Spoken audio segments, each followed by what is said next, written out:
Go ahead. Okay. So we are starting this with neovascular AMD, which is a very common pathology that all of us encounter. But this is a case which is slightly been managed a little different from our routine way. So this patient was a 65-year-old, highly educated female who is still pursuing higher studies. She presented with decreased vision and mild distortion in the left eye for a few days. And she had a past history of being treated in the right eye with intravitreal ranibizumab last year, and she had lost useful vision in that eye subsequent to development of a retinal pigment epithelium rip. So this is the imaging of the right eye, which clearly shows you the area of the rip on the OCT also, and the angiography. It's quite obvious that there has been a rip here. Now this is the left eye when I first saw her. So the fundus shows some sort of reticulate drusen here and two yellowish patches, one at the fovea and one near the superotemporal aspect of the fovea. Now OCT revealed a pigment epithelial detachment, and there was also this area of hyperreflectivity here in the superotemporal aspect, some amount of subretinal fluid. So I told her that she has developed the same pathology and would need similar treatment, but she was quite apprehensive and opted for observation. So we said, okay, we'll watch you closely, because she was afraid of the rip happening again. I saw her again after a month. Now here again, we see that that hyperreflective area is sort of increasing a bit, and the subretinal fluid has also gone up. So I told her that we need to do something. We went ahead with further imaging. So these are the angiograms and the ICG. The early phases don't show much, but as we go on, around 21 seconds and then 42 seconds, we start getting this stippled hyperfluorescence in the superotemporal quadrant, which goes on increasing. And even in the late phases, we can see the stippled hyperfluorescence. And now there is also, it's obvious that this area is also leaking a bit. In the ICG, there is the hypocyanescence of the PED and a little bit of hypercyanescence at the same area in the supratemporal aspect. So I planned a PDT for this superotemporal lesion. As I was a little apprehensive, I initially used half fluence PDT with a spot size measured over there.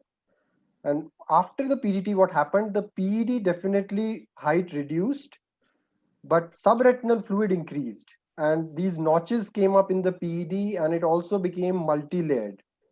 So seeing the subretinal fluid then and the decrease in the height of the PED, I started injecting anti-VEGF agents. She opted for Eylea. So the first one was given in January this year, but in between, unfortunately, the patient fell, and then COVID happened. And then I co-managed this patient with an ophthalmologist close to her residence. So these are images from that ophthalmologist.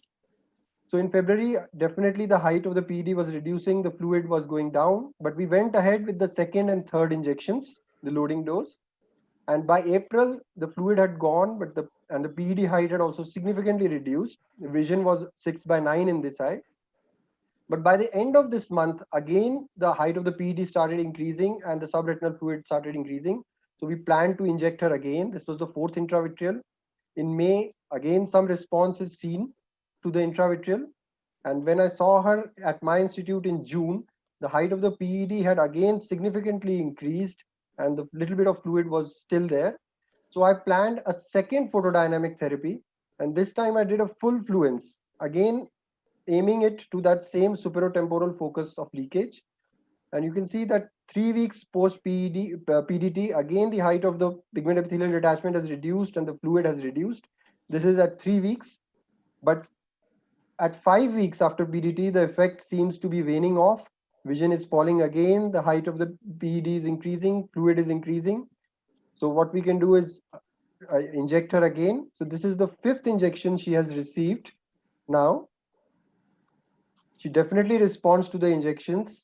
The fluid goes down. The height of the pigment epithelial detachment reduces. And I think this story is going to continue. So what I want to discuss from the panel from this case is, first of all, a very basic question. Is this a fibrovascular PED or a case of a polypoidal choroidovasculopathy?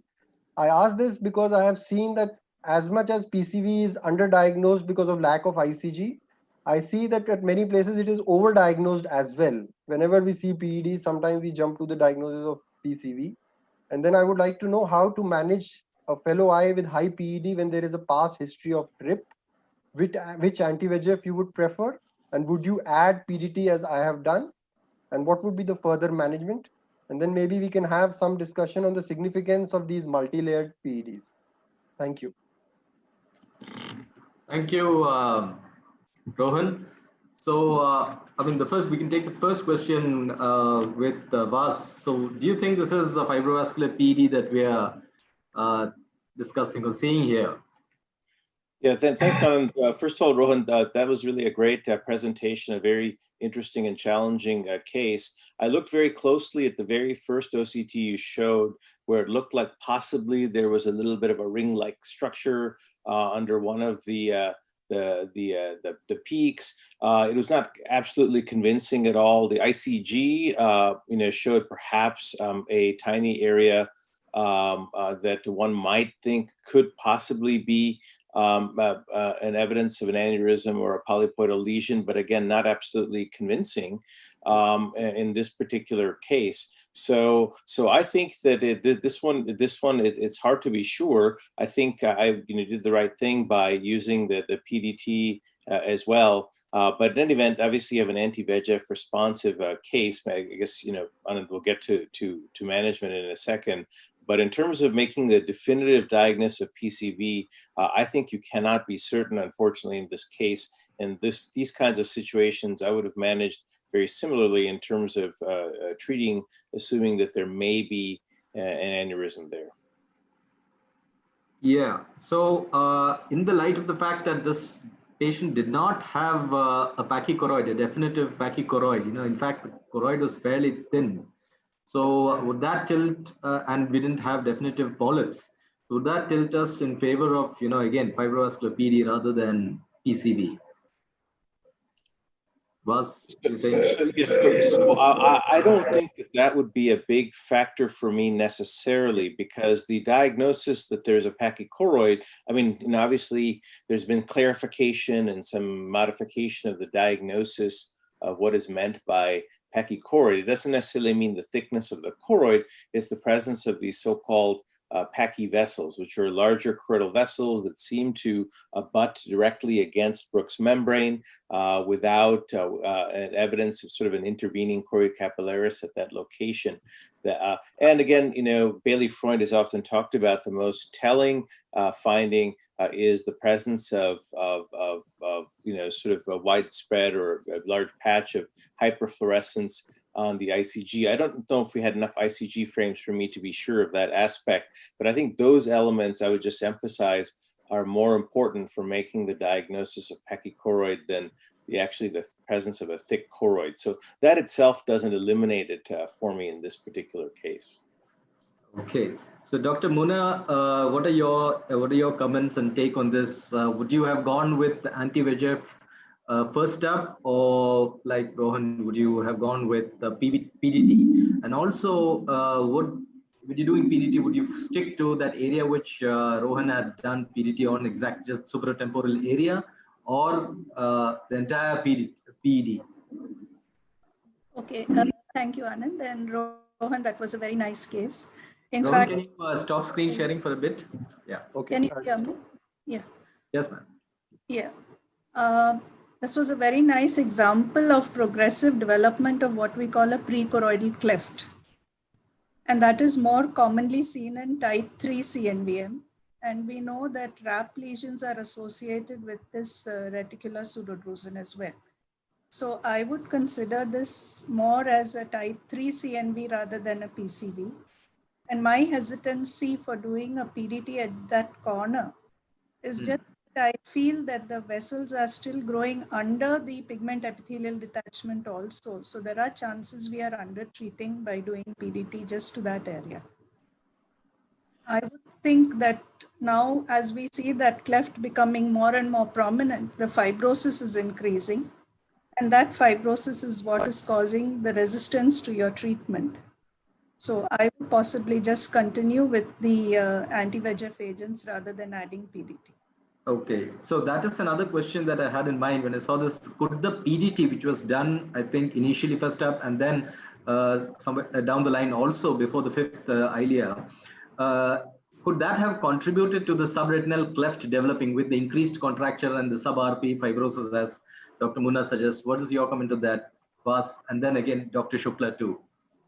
Yeah, I think that my own view is I don't think that this is a type 3 lesion, although I completely agree with Dr. Munna that that when you see reticular pseudodrusen in a thinner choroid, that those are the patients where this tends to develop. This kind of configuration where you have a sub-RP cleft, you can certainly see with a type 1 lesion. I absolutely agree that the fibrosis and the contracture is a big factor in the cause of the undulation of the PED in this case. But in terms of management, actually this is the kind of patient, especially if the other, of course, this case, the other eye might not have been okay, but if the other eye was fine, this is the kind of patient that we might have used in the US. I know it's not available yet in India, is brolucizumab. I've been spectacularly impressed with the response of patients to it. Of course, we have a worry now because of the intraocular inflammation. But this patient is clearly anti-VEGF responsive, as Dr. Rohan pointed out. There's a reduction. The other strategy that some have used, Phil Rosenfeld has talked about this a few times, is using even more frequent therapy, because this patient doesn't seem like they can last even 5 or 6 weeks without significant recurrence in terms of fluid. And so Phil has sometimes talked, and I've used this as well, where I might alternate between aflibercept and bevacizumab, because usually we can't get payment or coverage if we're using aflibercept more often than every month, but we go every 2 weeks, alternating between the agents for a period of time until you get complete flattening. And sometimes you're able to maintain it then, because obviously every 2-week therapy is not sustainable for the patient or for the physician. So you can only do that for a short term. But sometimes I've had cases, very challenging cases like this, where I've been able to achieve containment at least, and then get back to a longer interval. Can I just ask one question? Dr. Mahesh, I think he has a comment on this. Dr. Mahesh, I will get back to you, Rohan, in a bit. Dr. Mahesh, your impression on this? Yeah, thanks, Dr. Anand. Thanks, Dr. Rohan, for a wonderful case. So some of those scans did show some hyperreflective dots within the retina and subretinal area also. In some of these patients, I have used intravitreal steroid as well, which seems to make the PED go down faster and increases the duration of action of the anti-VEGF. And not in all cases aflibercept works. Wherever I have found that high PEDs and aflibercept has not worked, I have shifted over to ranibizumab. It's not that ranibizumab doesn't work. In one particular patient, actually it was ranibizumab which made the PEDs flatter when aflibercept didn't work at all. And Abhishek has used systemic anti-VEGF in some of these patients where their PED hasn't worked too well. So that may have been, but that may also be an option. But then I have used steroids in some of these patients where it was a PCV and a PED which is not resolved. Addition of an intravitreal steroid seems to help. Okay. So Dr. Shukla, your impressions on this?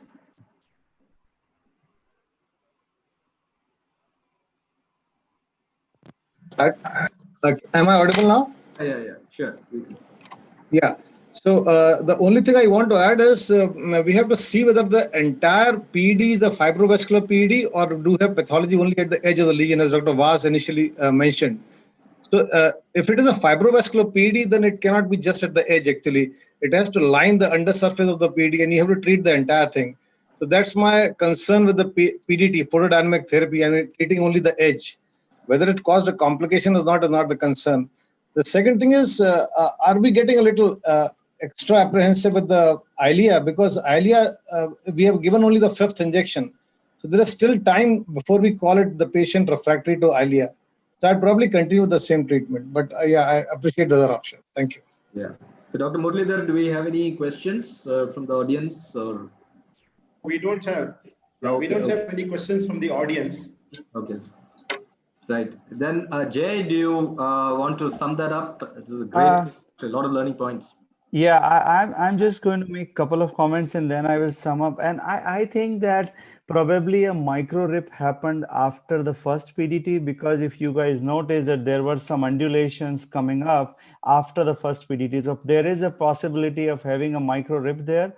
And I completely agree with Dr. Shanmugam, because I also have been using steroids in combination with anti-VEGF, and it actually helps to reduce the inflammation as well as this cleft. Because the way Dr. Muna Bhinde was mentioning about the choroidal cleft, I think that is definitely kind of a sign of a persistent activity. So I believe that we really need to add on possibly a steroid at this point of time and continue with aggressive anti-VEGF. So just to summarize, it was really an interesting case. I think some of these cases we face every day. So we started with talking about whether it is a fibrovascular PED or PCV, and then there was some angle of type 3 by Dr. Bhinde. But we do agree that there is possibly a bigger complex under the PED, which we are still not able to see. So possibly once the PED settles down, we may be able to see some more of the network. And we discussed about the choroidal cleft, which could be a sign of activity. And the very interesting part, which I have started doing here in the US, is that alternating between Eylea and Avastin because of the same issues like Vas was mentioning. So I think being more aggressive in this disease should be really important. And as Dr. Shukla was mentioning at the end, that this is not the time to call this as a non-responder. We need to be a little bit more aggressive. And I think because the patient could not be treated very aggressively in the beginning, that could be the reason for it to becoming more resistant. So I think we should not give up and be a little bit more aggressive at this point of time. But one question from my end, which still I'm sure we don't have the answer, that how much do we really care about the height of the PED? Is this the height of the PED which worries us, or the choroidal cleft which worries us? Which I believe the EXCITE study has shown that the height of PED definitely does not correlate with the vision, but the time only will tell us that how the disease takes its turns. The close follow-up and aggressive treatment is the key right now. Thank you. I hope I did not miss anything. Yeah, thank you, Jay, for a nice sum up.